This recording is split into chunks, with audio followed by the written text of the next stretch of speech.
Well, hello, and welcome back to another episode of the Parent Camp Podcast. I am your host, April Draine, and we, as always, are excited to bring you guests and voices from our community and across the country who are doing some great and wonderful things. And we are excited to bring to you another great voice from the community, a man who is doing some wonderful things, but he is not the only one on the line.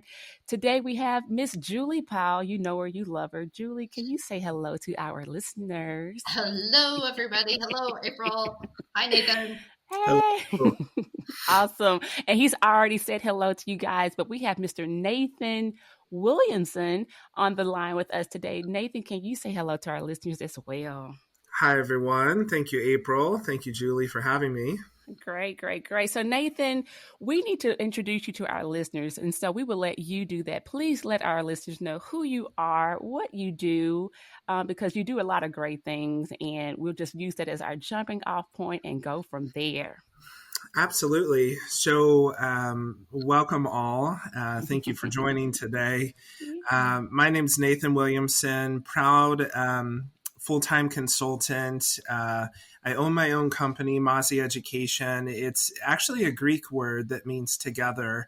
And that's how I feel the education world, thrives, is us supporting each other. So glad to be a partner today on the podcast. Really what we do is we help schools align their money to their needs. So we do a lot of strategic planning, and then we shift into the budgeting aspect. So we have one foot in the, big picture, programmatic, student outcomes, academic world, and one foot in the finance world to really help schools look at deeply what they're doing, how they're spending their funding. Could they do anything differently? And with the end goal of trying to help kids. That's a lot from the children's side and the educational side. So I can already see how you're such a great asset and why you will be a great voice for our Parent Camp listeners. How did you get introduced to Parent Camp? Or Julie, how did you meet Nathan? Because it's always a connection, guys. If you have not figured it out at this point, Julie knows and meets everyone. So Julie, how did you meet Nathan? And Nathan, how did you meet Julie? Whoever wants to start us off on that one. So I think it actually goes back to COVID. Oh, okay. We're partners with NAFSCE, which is the National Association for Family School Community Engagement, based out of DC. And schools, and we're trying to figure out how to engage parents during COVID and doing it virtually. So that's when we had pivoted to a virtual model. And they asked us to come on and do some webinars. And so we did like 2 or 3 webinars that fall. And a work colleague of Nathan's had attended the webinars. And then I think she then connected Nathan and us with the work Nathan was doing up in Gary, Indiana. So okay. You want to take it from there, Nathan? Yeah, I spot on.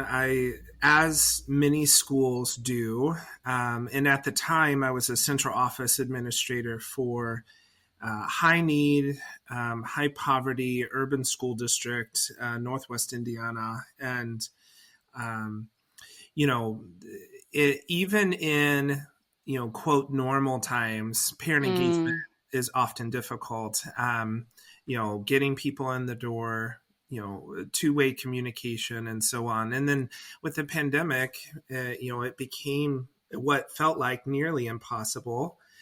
And so, with the pandemic funding, we knew we wanted to invest in our staff to improve what we did with families. That was a big part of what we chose to use our money on, because post-pandemic, we needed people who were equipped, and we could try out some different ideas, because the funding that we have on a regular basis, like Title I, all have parent engagement requirements.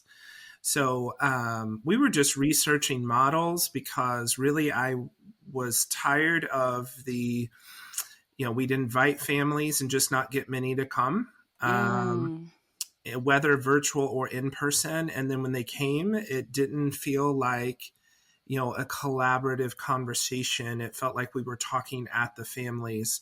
And so I figured surely someone had done some research and really, I think a U.S. Department of Ed highlighted ParentCamp. I'm a big research nerd. I like to not just believe something works, but know it does. And that caused us to reach out and have a conversation, and then really fell in love with the model that ParentCamp uses. And at the end of the day, we chose to bring them on, and it made a big difference for us.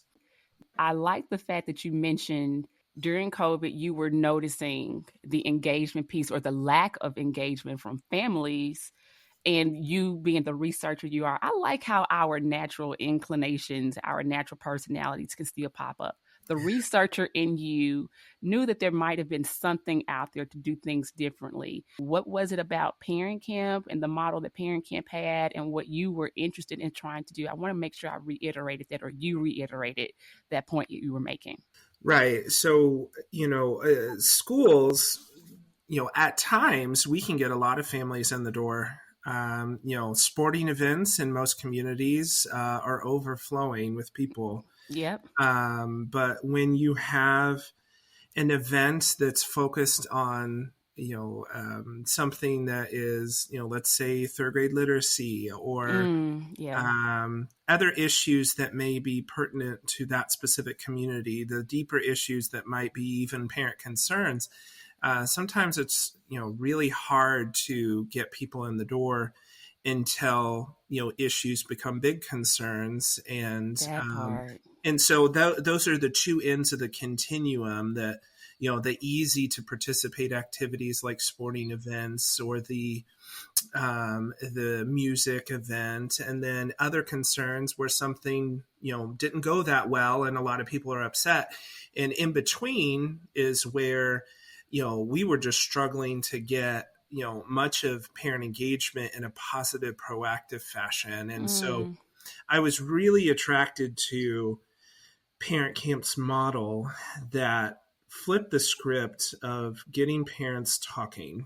And when we gave parents a voice, we found that, they shared several things with us that I don't know that we would have known otherwise. And we were able to address it early or learn from them early, just like what we would expect parents to learn from us when we invite them in the door. So it just was a win-win for us in many ways. And then, continued on well past the pandemic time period also. Gotcha. So now tell us more about your consulting business. You said it's Mazi or Mazi. I want to make sure I'm pronouncing it correctly. Yeah, that's right. Mazi. It's a Greek word. It's maybe not the easiest word to say, but, I come from a Greek family, and, when you live within a culture or you're visiting that culture, that word consistently came up because it's a group of people that are constantly trying to help each other. And yeah, when I think about being a consultant for schools, if internally they had the capacity and knowledge to be able to do all things, then they might not seek out and need the extra help. But when we come at it from a consultant perspective of, it's often helpful to have a fresh set of third-party eyes to look at an issue or to help facilitate an issue because, we're not in it day in and day out. So we can take a step back in a bird's eye view that sometimes is really hard to do when you are living within an environment as an employee. So yeah, our business, a lot of what we do is focused on federal programs. So Title I, the Individuals with Disabilities Education Act, IDEA, Title III, which is for English learners or multilingual learners. We support a lot of districts with those programs also, and really just maximizing those funding streams. What can they be used for? Really determine, what is your plan? What's your strategic plan? What Okay. do you need to do to improve? And then let's figure out a way to fund it. So, if you've heard me speak before, I'll say, don't plan your funds, but fund your plan. What? Oh, I'm that's sorry. good. No, you can't rush past that one, Nathan. Say it again. Say it again. Yeah. You don't want to plan your funds, and that's oftentimes what people do is, here's some money. What do you want to do with it? And that's how we feel about with grants. But, I try to get people to flip the script. Don't plan your funds, but fund your plan. What is it that your school or your district or community needs to see the improvement that you want to see? And whatever that answer is should be priorities 1, 2, 3, 4, 5 of how you're going to use the money. And that's where you get people to work together and not operate in silos. If you're a big district and you might have a lot of different people that need to have a say, you can really bring those people together and say, what are our priorities? What data says about how we're doing, and then let's craft a plan to address it, and then we can put the dollars behind those plans. And if we do it the other way around, you're just going to have limited effectiveness, because there's no goal that we're striving towards. So it's very valuable work, and I feel like that we get to make a big difference for kids. Well, and I think that's where like the mesh up between Nathan and ParentCamp has gone really well. And Yeah, I can hear it. What I love about Nathan is that he sees things differently and from the top level. And that so often with like Title I funds and the ARP ESSER funds, it's all these people come in with these programs, and it's really, they want you to spend the money with them. And instead of, what is it that your community needs, and what are the different programs that can help you get there? What does the community need? And yes, keep going. And so with Title I, there is that required parent engagement component, but because the schools don't know any different, they keep doing the same things over and over again every year. And it's the definition of insanity. You keep doing the same thing, you're going to get the same results. You got to do something different. So with Nathan, with doing something different, because a statement you've made offline, we were speaking earlier, is, I want to make sure I say it right, but I know I'm going to mess it up. But when it comes to budgets or looking at budgets, that there are children behind the numbers. Right. Is that correct? Or behind the money? I want to make sure you said it so great, like you did a little bit earlier, but speak more to that when it comes to budgets. And just like Julie just alluded to, a lot of times people have the money, hey, do something with it. And then on the flip side, hey, we don't need the money in that area, but they're not thinking about the kids. If you can just speak a little bit more to, when you're looking at budgets, how we're needing to think about the children behind those numbers, and even with parents and teachers or schools, how they need to think about the full picture. And Julie, you just mentioned it as well. Nathan, you're a full picture guy. So if you can speak a little bit more about children being behind the numbers when we're looking at budgets. Right. So, being in education and being in finance and education, it's very different than if you were a CFO of a Fortune 500 company. Not that I've ever been one, but have been a business official in school districts. And, we're not selling a product. We're not trying to increase sales. We are trying to make an impact for kids, and we want to make an impact for as many kids as we can. And so the financial discussions look and sound different, because, no school has an infinite amount of resources. And we have to sometimes make very difficult decisions. Several of the roles I've been in, we've not had a luxury of an ever-growing budget. There are some school districts that are growing, In Indiana, where I'm from, 70% of our school districts are declining in enrollment. And so, Oh, wow. when you have that, oftentimes you have to tighten your belt and figure out how to do more with less. And you don't want to make unilateral decisions that could negatively impact kids. You want to avoid that as much as you can. And then when you're choosing to invest in other products, you're wanting to make sure that those products or projects are going to make a difference for kids. Yeah. So it's very much a deeper dive into why do we need what we need, and is that the best use of our resources? So, for example, Title I is money that flows down to schools that have high poverty. And oftentimes you might budget for a few staff members and then you have a little bit left. And it's easy for that little bit to turn into more whenever we have staffing vacancies or leaves. What we encourage schools to do is partner with each other. Instead of buying more supplies, how could we, split fund another reading interventionist, or partner with a local mental health agency and buy some counseling hours from them. There's a lot of things that we can do with a little bit of money left over.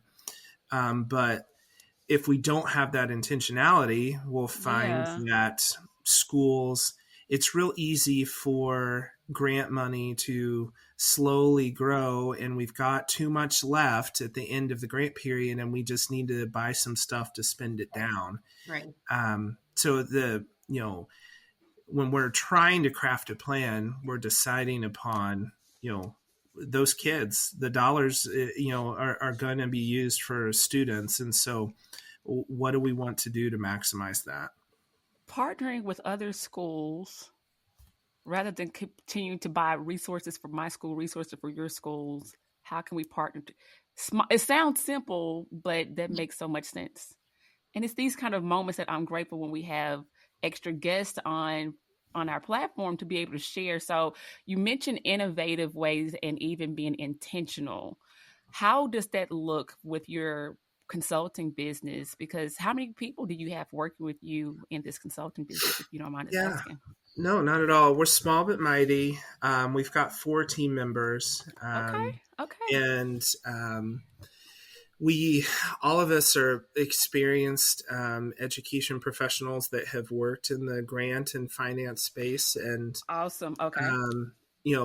What Julie alluded to before, grants are often what it feels like a little bit of disposable income. A lot of the other funding that schools get is almost spoken for before you even get it. It's like your personal finances, and your paycheck is mostly gone before it hits your checking account, because you have to pay for your mortgage and your light bill and so on. So, the grants are usually where we have a little bit of play and we can try some different things. But school systems needs have changed over the years and over the decades. But if your grant has stayed the same year after year after year, then, are you changing with your needs? So, for example, one of our clients we work with, they have historically used their money on paraprofessionals or classified instructional assistants, which, if you can find those high quality people, by all means do it, but they're hard to find, and we might not be able to pay them what they need. So if we're not able to find those positions, we might need to focus elsewhere. So we were working with a school district that was struggling to, fill some of those roles, or maybe they were fully filled, but there were probably other ways better to use the money. So the school system we were working with, it was small, rural, countywide, and really struggling with attendance. Kids were just not showing up with great regularity. And not surprisingly, when kids don't show up to school, they don't learn at the same levels as if they were there. And so that school system said, hey, I don't know that we need the paraprofessionals how we've always budgeted for them. We're having trouble finding them. They're turning over. We're spending money on training. Let's maybe increase their pay a little bit and keep a hold of the good ones we've got. Okay. And then they chose to invest in some student success kind of positions and really have made a big difference with their attendance this year, where that staff member is proactively following up with families who are missing more than what we'd like. How can we help? Oh, okay. Helping kids get caught up when they're back. And, at the end of the day, we're seeing reading scores going up, behavior issues going down, so it's really looking at, hey, what are we doing, and is it working, and is there something? So, leading districts through that kind of exercise in schools sometimes can cause them to really pivot how they're using the funding, and then they may not even know that what you offered was even allowable in the first place. And so that's where I think our expertise really comes in, is we help them think differently about it. Yeah. And I think that's where I typically will lean on Nathan, because they think differently. Obviously. And they figure out what's allowed, because what I have found working with school districts is that typically the people in the finance office, it's historical knowledge that's passed down from like generation to generation. Say more. And that knowledge may not be correct because things change, programs change, what's allowed to change. Or there might be personal agendas behind it. Like maybe that fiscal officer really likes this particular program. So they'll say that this is what's allowed or not allowed, but really that's not the case. And so that's why I like Nathan, because they come in with a whole fresh perspective, thinking outside the box. What's some creative ways to use the funds within the parameters that they're allowed to be used, and still get things accomplished and meeting needs and the strategic vision. And sometimes it's really helpful having that third party outside who also has experience and exposure to different programs and the network of things to be able to bring those resources to a district. Okay, Nathan. So you are a wealth of knowledge. I hear you talking on the school level, and you correct me if I'm wrong, and if this isn't something you all offer, say so. But do you all offer anything for parents when it comes to talking about being innovative and finding creative ways to engage for their kids, budget-wise? How far does your consulting business reach when it comes to the services you all offer? Yeah, so for the parent side of things, we really have just worked with schools and districts. Okay. But I'm a big believer in support what you know and pull in others what you don't know as well. And ParentCamp has very much been a partner in the sense that, these programs, whether it's special ed, we work with districts on special ed, and one of the charges of special ed is helping parents understand what it means to have a child with a disability. What services are you entitled to? How can I help my child at home? Awesome. Okay. And so, we will promote different ways of engaging, because, those parent requirements of the different programs that we're talking about, a school system may have, used it on some take-home supplies, and they send it home with kids to work with families at home. And that may be the extent of it, which is pretty limited of, yes, we want materials at home, but if we could also build parents' capacity, if we could learn from families, and that's where, pulling in ParentCamp to help be working directly with schools on, I've mentioned this before to Julie that, I did not get a lot of direct training on how to engage families as an educator. Really? It's just assumed that because I enjoy working with children, that I automatically know how to work with their parents. And in some cases, we have to learn how to work with the adults because we went into a field that was focused on children. So, it's just the assumption that educators know what to do. And that's where we sometimes may have those misconceptions. And so, really what we saw when we brought in Parent Camp for training was, instead of a principal convening a meeting and talking at families and giving a discussion with parents in rows, and they were all listening passively, we saw parents talking to one another and staff members listening to what the parents had to say, because we were flipping the script with having more engagement. So I definitely encourage, as part of our consulting, different ways to carry out parent engagement. And top of the list is, hey, call Julie and Laura and have them help figure out how to do it a little bit differently in your school. And then from Julie and from the Parent Camp side, wherever we're not quite sure about grants and funding, we say, hey, go call Nathan. Exactly. So I love it. That's the great partnership that we see with, correct, say it again, for Mazi or Mazi? Yep, Mazi. Mazi. Okay, I'm going to get it correct. But that I'm grateful for us to be able to share just for these few moments for our listeners to be able to hear the partnership that Parent Camp has with so many great people in the community. And today we get to feature Nathan and what his team are doing. And are you all just limited to Gary, Indiana, or are you available outside of Gary? Yeah. No, not at all. We're not limited. Because I'm from Indiana, I'm based out of Indianapolis now, but we've worked with school districts all across the country. We were supporting one from Florida a few weeks ago. Awesome. Okay. We've supported some schools in Nebraska and Arkansas. So because what we do is pretty universal, it's how do you align your strategic plan to your money? And then what money do you have? And how do you understand that better? And that often comes down to having a deeper knowledge of all these grants. Prior to consulting life, I was the director of grants for our state at the Indiana Department of Ed. And so I am used to having an overwhelming number of grants that all have different rules, timelines. Yeah. And so there's tips and tricks to manage them, but also, as what Julie said, even if you feel like the funding streams well, those federal dollars that are consistent across all the states, you may only know how your district and school has chosen to use it.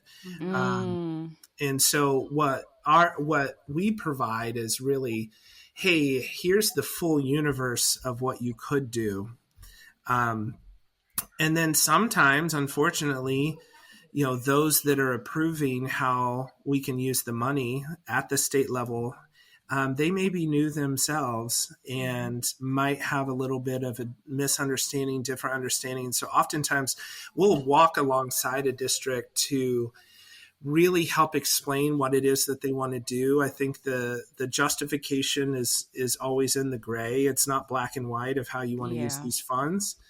And you really have to say, here's why we want to use the money in the way we want to. If we can say it in a certain way, oftentimes the funder, in this case, oftentimes the state level staff will be able to understand us better and might be able to get it approved. So that's where, the fear of stepping outside of your lane or being, thinking outside the box is because you're fearful of using the money in a way that is ultimately going to be found not allowable. And that's where we try to alleviate those fears and provide the backing so that they can do what they need to do to help the kids in their schools and communities. Nathan. Mazi. Parent Camp. So many great things and still so much more that can be shared. But I'm hopeful for our listeners that they have a better sense of what you all do, what your business offers, or even for school districts to start to consider innovative ways to be able to look at their funding. And if they are not aware, there is a company out there who is interested and willing and already doing the work, who has researchers, who have qualified, equipped people who are willing to partner like we see with Nathan and Julie, and how far your reach has gone already. So much more we can really share. But Nathan, before we close out for today, can you give our listeners just some ways that they could probably follow up with you guys, or any extra services that you offer that maybe we didn't even mention in this brief time of our conversation? Yeah, of course. So you can find us on our website, mazieducation.com, MAZI education.com. And our contact info is there. Some of the other things that we do that we haven't mentioned, our team started out with working with special populations, the smaller groups of children that might have much higher needs. So English learners, kids with disabilities, students experiencing homelessness, and so on. So we have worked with several schools to evaluate those specific programs to try to improve outcomes for that specific student group. And so we're doing one right now for special education in a large district, and really just looking at their finances, interviewing staff, looking at policies, looking at curriculum to try to improve. So that's one arm that we do. And then, we mentioned, supporting staff of looking at it differently. We have a lot of turnover in our schools. Teacher turnover is real, but so is principal and central office staff. And so if you're in need of a mentor, that's my most favorite thing that we do is we have regular sessions where we set up our topics. Let's talk through them, and then give me your questions. And honestly, I feel like I miss my calling of being a counselor because a lot of those sessions are just, hey, I'm overwhelmed. And on our side, we hear that and we say, let us help you break it down. Let us help give you a tool we've used. Let us help you give you an example. I want to flatten the learning curve for people so that some of these things that seem overwhelming, the compliance of these grants, if you're being audited, if you're having to write a plan for them, that those become much easier so that you can direct your time to other things like helping principals or, looking at your own curriculum. So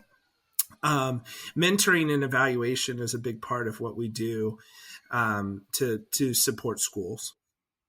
Awesome. Nathan, the counselor. He's also a counselor, guys, so be prepared for that side. We appreciate you, Nathan. Julie, any closing remarks you want to give to our listeners? Of course, we always want to bring them back to Parent Camp, but any closing remarks you want to leave with our listeners from your end? Yeah, just, definitely if whatever it is you want to accomplish in your district, what aligns with your strategic plan, and you can't figure out how to get there, how to fit those puzzle pieces together, definitely reach out to Nathan and his crew. Like, I'm always referring people to them, always sending him the information for call for proposals for conferences and things, because he's just a wealth of knowledge, and just like he said, with mentoring and just helping the districts accomplish what they want to accomplish and helping them think outside the box. I think a lot of Nathan, if you can't. No, and I can see why. So Nathan, thank you so much for giving us the gift of your time and the gift of the service that you all bring from Mazi. And again, the website again for our listeners, if you can give it to us one more time. Yeah, it's mazieducation.com, MAZI education.com. And Julie, thank you for the kind words. It's definitely there's reciprocity there of how we feel about the great work that you do at Parent Camp. And then April, thanks for the invite and, helping us talk through what we do. Awesome. Well, listeners, we always want to make sure that you leave with just enough information so you're interested to be able to do a little bit more research for yourself.